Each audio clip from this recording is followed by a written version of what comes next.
Doesn't sound like you're trying to take him away from her. No, man. I mean, so she didn't respond. She didn't pick up. She said she'd call me back later. So if she gets in touch with me later, I'll definitely reach out. But I know you guys are gonna be headed back soon to North Carolina, man. Right. So, I mean, if there's any message that you just want to give her right now, man, just say whatever's on your heart, man.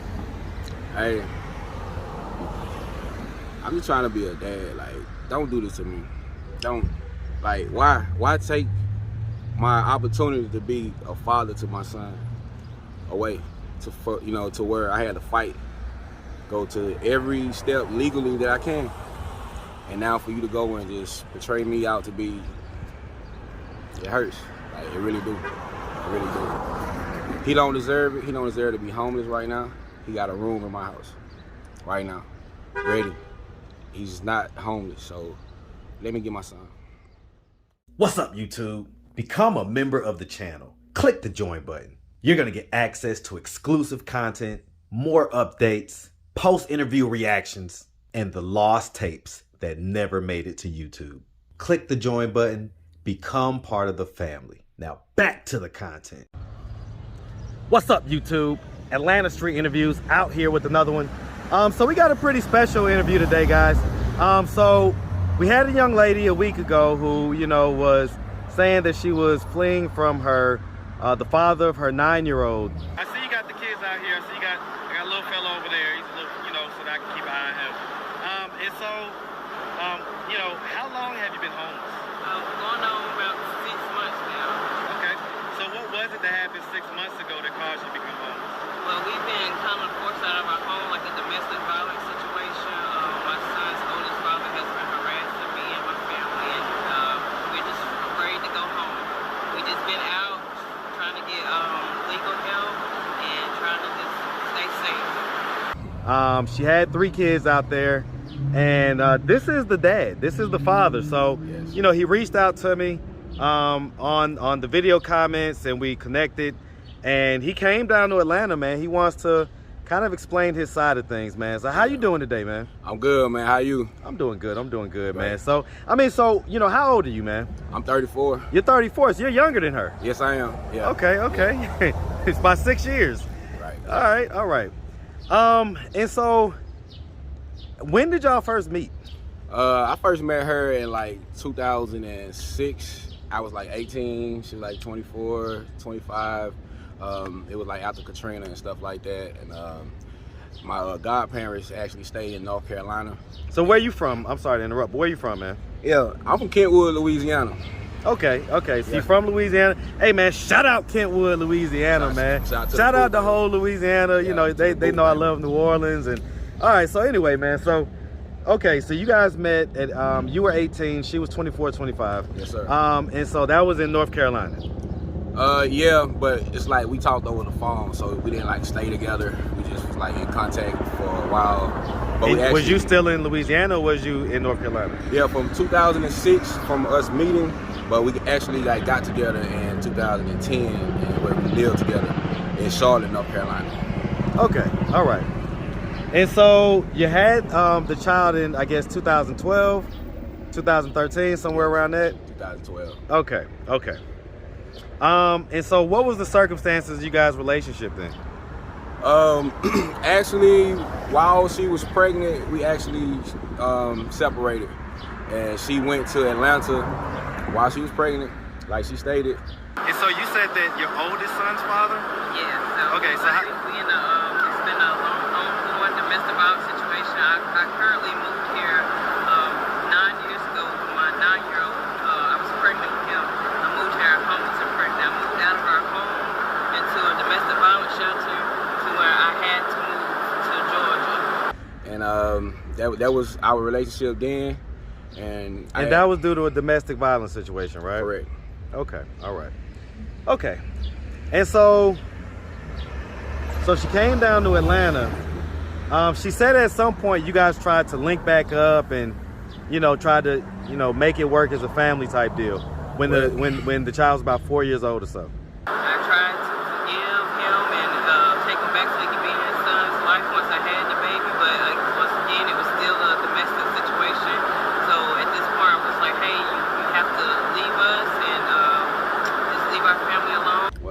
was before then. When he was born, she basically, you know, I first saw him when he was like 3 months old, and after that, he basically, like, I tried to be there for my son, and we tried to make it, you know, work. But from 2012, from him being born, we got back together in 2015. Like you said, when he was like 4, he was 3 actually. Yeah. And from like 2015 to 2016, and that was our last interactions in the relationship. All right. And so, was there any domestic violence during that time period? The only one 2015, incident, 16? And that was in 2012, April the 20th. Okay, so that was the only incident. Because I'd asked her about that. You know, did she call the police again or have any paperwork or anything like that? And she didn't necessarily have that for, because she was saying it was ongoing domestic violence. But other than that, I didn't call the police any other time. Well, I mean, let me ask, why not? He called them before. He called them before me. Like, he pulled up at my house the last day. Well, I'm not talking about those times. I'm talking about, you said that there was ongoing domestic violence. And so I'm asking that after the incident you're talking about where you had to go to the domestic violence shelter, that was when his 9-year-old was first born, right? Yeah. So in between then and now, did you call the police? Well, how many domestic violence incidents occurred in between then and now? Okay, so yeah, it's been several. And so the last one was last year when I called the police for our protection to get my son. Like I said, he had us driving outside our meeting court. When I called the police to have escort for our protection to get my son, he had the police already waiting, like I said, to serve me as if I was going to arrest him when I was. Yeah. So let me just be specific and clear. Were there any other instances of domestic violence between you two besides the one when she was pregnant? No, sir. There was no other instances. Like, when she was even answering the question, like, she wasn't specific. She said it was ongoing domestic violence, but what did I do? Did I hit you? Did I slap you? Did I kick you? Did I go to jail? Did you go to the hospital?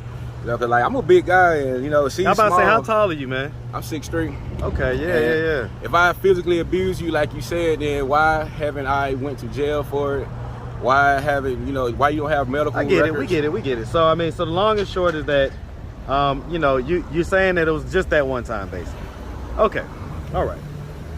All right. Before my son was born, that's the only time we ever had, and it wasn't like I physically assaulted her. We don't have to, I get it. Gotcha. So that was the one incident. Yes, sir. Okay, because I mean, she kind of made it seem like it was ongoing. She said pretty much ongoing for 10 years.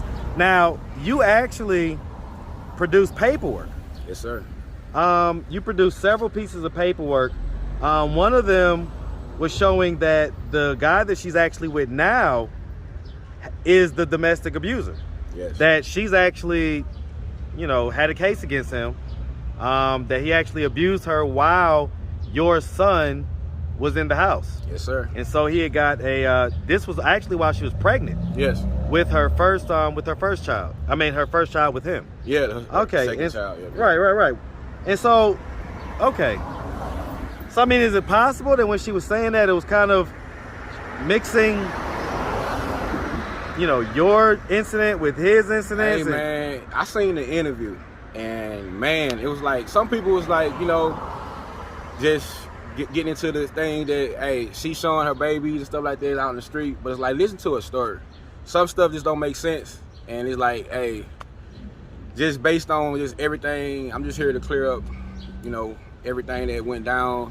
So I mean, you provided additional paperwork. Oh yes. That actually shows that technically you have legal custody right now. Yeah. Because she was in contempt of the court order, and so you were granted legal custody. Was that back in October? October 29th. We had court October 28th. The next day, when everything was final, she took him out of school. That was his last day of school. When the judge granted me custody, based on her being in contempt several times at a time, she wasn't allowing me to see my son, and to where we had to go back and forth and go back to court to be able to get my visitation rights. with my son. Yeah. All right. And so, I mean, okay. She was making it sound like she didn't have any problem allowing you to see your son, but I mean, I guess that's not what the court documents that you provided show. All right, man. So let me just ask, point blank period, man. Like, is she keeping you away from your son? If I was able to see my son on a consistent, normal basis, I would never have to file for visitation and all this in the court. So, of course, she's been keeping me away from my son ever since me and my wife been together. And so, I mean, so let me just ask, does this boil down to that? Does this boil down to the fact that once you got with another woman, I mean, because we've heard that story time and time again, I'm not gonna lie to you. Sad. And so is that basically what this is? Yes, that's the only thing. Why do you I think can she's say. so stuck on, I mean, is she stuck on you? Is that how you feel? Like, I mean, because she's got a current dude. yeah, listen to the interview, man. Like, she's painting me out to be the reason why she's in the situation. But she has 2 kids from another dude, and she wouldn't even allow me to see my son, even offer to help her with my son, and even offer me to allow me to be in his life, to where I have to go to get a lawyer and get a judge to sign, and then that don't even get me my visitation. I have to go and get the police to come enforce my visitation for me. So it's like, why? Like, why? If she was willingly, If she was being cooperative, then that wouldn't be the case. She wouldn't have no warrants. She wouldn't be running. So I mean, is that basically why she left the house? Yes. Because it, you know, I was still left kind of not understanding why, even if you feel like you're being harassed, why someone would pick up with their 2 small kids, 3-month-old and a 1 year, and choose to go live in a hotel homeless when you shelter. already have a house. Right.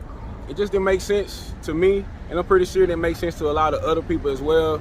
But it's like, there are people that are really out here homeless. Like, we in Atlanta, there's people sleeping under the bridge, there's people that's on the streets, and it's dads that's out here that's really trying to be fathers for their children. So basically, I mean, because she has, I guess, a warrant out. Yeah, she has. And I mean, and she was alluding to custody. that. She was alluding to that in the interview. And then I had an officer tell me that I did have a warrant, but he thank God, said, I'm not gonna lock you up. I'm gonna give you time to get your situation, your babies, and everything taken care of. So she has a warrant out. So she's basically, I guess, A fugitive. okay, yeah. I mean. So let me ask you this. You know, so your son, he's 9 years old, Yeah, it's my little man. and he's technically homeless right now. Do you have a room and a place for him to stay? Yeah, man. He been having his own room ever since I moved to North Carolina, and So he's got a home, he's got a roof that he can have right now with you. yes, But he's out homeless with his mom. And with a potentially, I guess, abusive, you know, what would be stepdad. yeah, like you said, like the paperwork says what it says. This is a written statement by her saying that this guy openly, like, he closed fist punched her several times while she was pregnant and while my son was there. Y'all heard the interview. She said that I was the one, it was an ongoing domestic violence situation between me and her for 10 years. But this guy that she's with, her baby daddy, the same guy that fathered her 2 kids, that is homeless as well, and she's taking up for him. She's, you know, I found out she dropped the charges. So it's like, she got Against the him? police report, but she went and dropped the charges. So I mean, so let me ask you this, man. You know, as a man, this is your son. Right, man. And right now, it sounds like you don't have the ability to even protect him At all. from this guy, from the streets. How does that make you feel, man? Man, it's like the weight of the world is on my shoulders, and it's like, you know, I had a smile to keep from crying, and I didn't really, you know, just the media, I wasn't just gonna go to the media like that, but when I seen her video, I was shaking at work, like, I can't believe this. And it's like, for her to go on here and just make me seem like I'm just the monster and just the abuser, and she's in a relationship with one and she's taking up for one, but she's publicly putting me out here slandering my name, and she's saying I'm harassing her. If you call harassing just because I'm coming to call to visit my son, if you call that harassment. Were there any like threats during those calls or anything like that? The only thing I threatened was to call the police if she don't let me see my son. That's the only threat, and I have all the threads of the messages. Even the judge has those. So it's like we can talk about it here, but this has already been in court. The judge made his ruling, and it's like now she's just doing what she want to do. I didn't think it'll be this long. I didn't think it'll last this long. Like I got my sole custody back in October 29th. And here we are in July 22, and July. You still don't have your fella with you, man. Man, I haven't got a phone call. I haven't got a picture. I haven't heard anything from my son except when I seen your video, and I seen him in the background. How does that make you feel, man? Like I said, sometimes I smile, keep him crying, and it's like I'm just ready to give my son a hug and just make sure he's all right. Take him to the park, you know, make sure he's all right. Take him shopping, take him to Disneyland. Like, hey man, this is crazy. Like, no 9-year-old should have to go through this, because the thing is, like, hey, we all could be cool. I don't have a problem with Tashapp. If she's having issues, then of course, as a father, as a man, hey, we can talk and we can come up with a solution. Now, it's like, I didn't get a chance to say a word, but it's like, we can be cool. She painted me to be, you know, the enemy. She painted my wife to be the enemy. And all I'm trying to do is be a father. So it's like, if I wasn't trying to be a father at all, then I would be called a deadbeat. So it's like, how it's a win-win. I did everything legally possible to be in my son's life. Paying lawyers, paying child support, paying to come and travel to Atlanta from North Carolina, 3.5, 4-hour drive, then not to mention hotels, and not to mention she willingly just refuses to even open the door for me. And so, I guess it says that as long as she doesn't open the door, the police not can't. They're not going to kick the door Right, in. so they really can't enforce anything if she does that. So she's saying that I got the police, like I got some kind of magic power that I got over the police, and they can come harass her house. I don't know a whole lot of black men that have that. I'm a black man. I don't know a whole lot, man. The police is not our best friend. Yep. So it's like, for them to come and help me to get my son, and for you being a black woman, it actually speaks more towards your case. You know? But it's like, well, why would you go and, you know, say this and paint me out to be this person that I'm not, and to say that you're homeless? And when this, let me clear this up. She is not homeless. She said she was forced out of her home. She wasn't evicted. You know, she didn't lose a job or whatever. It was only because the police was coming to serve her warrant for the interference of custody charge that she have. And what she did was, she had a house through Habitat, and while on Habitat, she has a mortgage. She has in her name.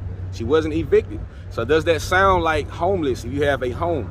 She decided to leave her home and rent her house out to someone else for triple the money that she pays per month for money. She paid like $388, and then she was charging this lady $1,200 and some dollars to stay in the same house that she's getting, that she got off the system. So it's by her having, you know, it's like, you got certain people abusing the system. You got people that really need help. It's people that are really homeless. You got people that's really dealing with domestic violence situations. It's not a game, it's not a joke. So it's like, just stop, like, just tell the truth. All right, tell man. the truth. All right, well, I mean, I guess, man, hey, listen, we got your side now. I tell you what, man, you know, off camera, we're gonna make a move. You know, I'm gonna go ahead and give her a call, man, and see if we can get you and your son linked up without any bullshit, no police, no drama. Right. Just two people deciding to do the right thing. Yes. For their son. Right. So I'm not the one with the problem. I'm gonna do that right now, man, and you know we're gonna come back and when we see what happens. God bless. All right, man. So I mean, you know, we just tried to make the call. You know, we're just trying to do good out here, man. Like, you know, it seems to me like you're a good guy, and you're just trying to spend time with your son and help to raise him it sounds like with her as well, you know, co-parenting. Doesn't sound like you're trying to take him away from her. No, man. I mean, so she didn't respond. She didn't pick up. She said she'd call me back later. So if she gets in touch with me later, I'll definitely reach out. But I know you guys are gonna be headed back soon to North Carolina, man. Right. So, I mean, if there's any message that you just want to give her right now, man, just say whatever's on your heart, man. Hey, I'm just trying to be a dad. Like, don't do this to me. Don't, like, why take my opportunity to be a father to my son away to where I had to fight, go to every step legally that I can, and now for you to go and just portray me out to be, it hurts. Like, it really do. It really do. He don't deserve it. He don't deserve to be homeless right now. He got a room in my house right now, ready. He's not homeless, so let me get my son. Why? Why? I'm an abuser, really? And you with somebody that's abusing you? Why paint me out like this? Why? All right, man. Why? All right, man. Well, listen, man, we really appreciate you, man. I mean, you know, you didn't just take the time and answer our questions. You literally drove, man, 4 hours. I miss my son, man. I miss my son. It's been since April the 13th, 2021. 21 since I seen my son last year. That's over a year. That's over a year, and then I don't know how he look. I was about to say, and then I guess the next time to see him on I seen your video, a YouTube man. video is kind of, I can't imagine that, man. It was after Father's Day, bro. It was after Father's Day. I lost my father on the 4th of July. And it's like, I seen your video like right after like Father's Day. Hey, here a we are, call 4th of July from my weekend, son, man. you know, I play it back in my head like she gonna call me one day or she gonna answer one day. But never, like until now. Ever since me and my wife been together for 6 years, and then you still trying to say that I'm abusive and all that, but you got a whole relationship with somebody. Why? And taking my son away? Why? You didn't move out of your house. I mean, you moved out of your house. You wasn't kicked out of your house. You got people that are homeless right now that need help that has nobody. I got you, man. So, all right, man. Well, listen, like I say, we really appreciate you, man, taking the time answering all of our questions. And listen, man, we definitely wish you nothing but the best. We're going to keep up with this story. And, you know, when you're reunited with your son, we're going to be there, all right? I appreciate it, man. All right, man. Make sure you have a good one, black man. Yes, sir. Yes, sir.